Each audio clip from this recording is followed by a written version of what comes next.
You wrote a piece called Over It that has gone viral, and I was wondering if you would read it for us here. I would be happy to read it. I'm over rape. I'm over rape culture, rape mentality, rape pages on Facebook.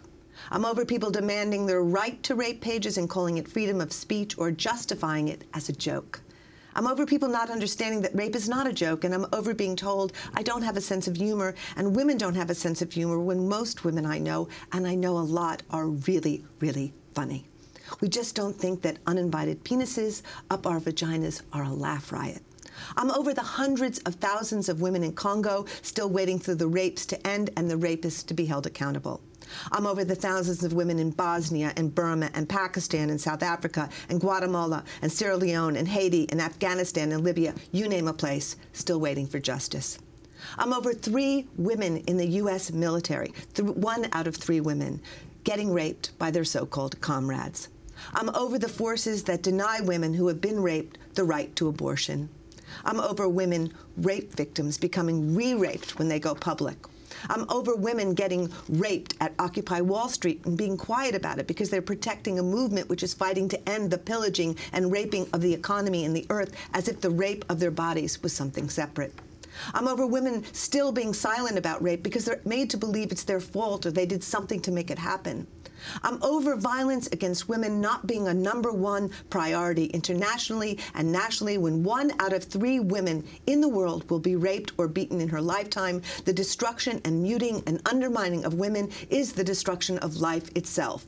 No women, no future, duh. I'm over the rape culture where the privileged with political and physical and economic might take what they want, who they want, when they want it, as much as they want, anytime they want it. I'm over the endless resurrection of the careers of rapists and sexual exploiters, film directors, world leaders, corporate executives, movie stars, athletes, while the lives of the women they violated are permanently destroyed, often forcing them to live in social and emotional exile. I'm over the passivity of good men. Where the hell are you? You live with us, make love with us, father us, befriend us, brother us, get nurtured and mothered and eternally supported by us. So why aren't you standing with us? Why aren't you driven to the point of madness and action by the rape and humiliation of us? I'm over years and years of being over rape and thinking about rape every day of my life since I was raped when I was 5 years old, and getting sick from rape and depressed from rape and enraged by rape and reading my insanely crowded inbox of rape horror stories every hour of every single day. I'm over being polite about rape. It's been too long now.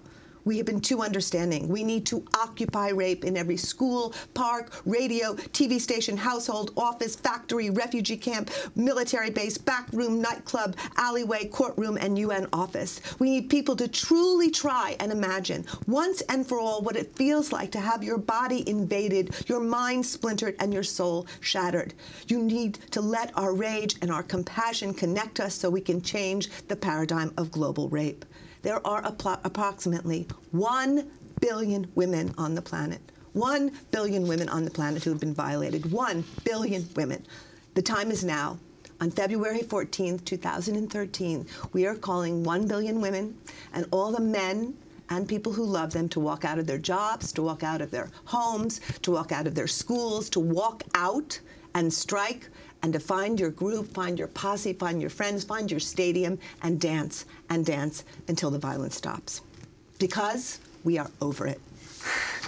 Eve Ensler, over it. So finally, 1 billion rising. Talk about what the plan is. You know, it's 14 years since we've been doing this work in V-Day, and I really believed we would end violence by now.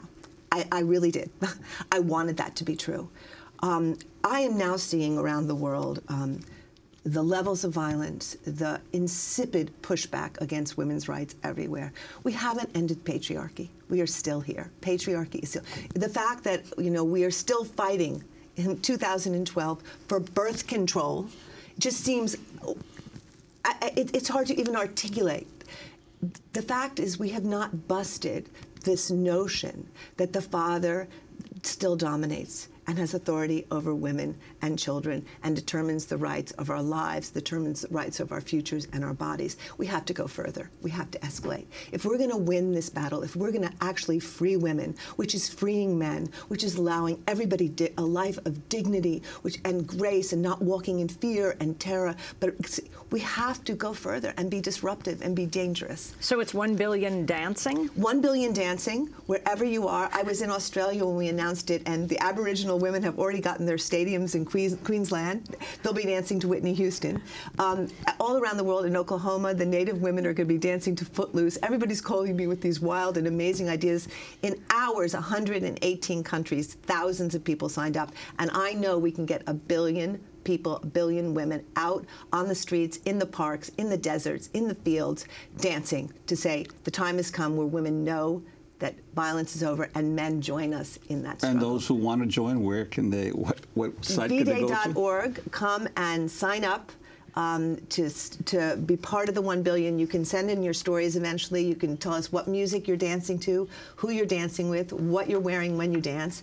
But the main thing is to know that if there are 1 billion of us who are all survivors, that's a lot of people. We have the numbers, we have the majority, and if we are willing to be daring and bold, we can push it to the next level.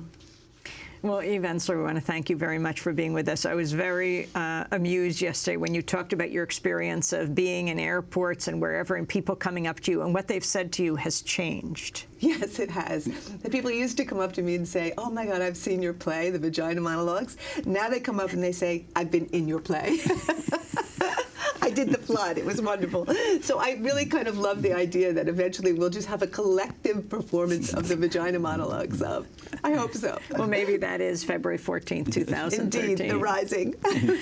Eve Ensler, thanks so much for being with us. Eve Ensler, the award-winning playwright, creator of The Vagina Monologues and V-Day, the global movement to stop violence against women and girls. The new campaign is called 1 Billion Rising. You can go to vday.org. This is Democracy Now!, democracynow.org, the War and Peace Report.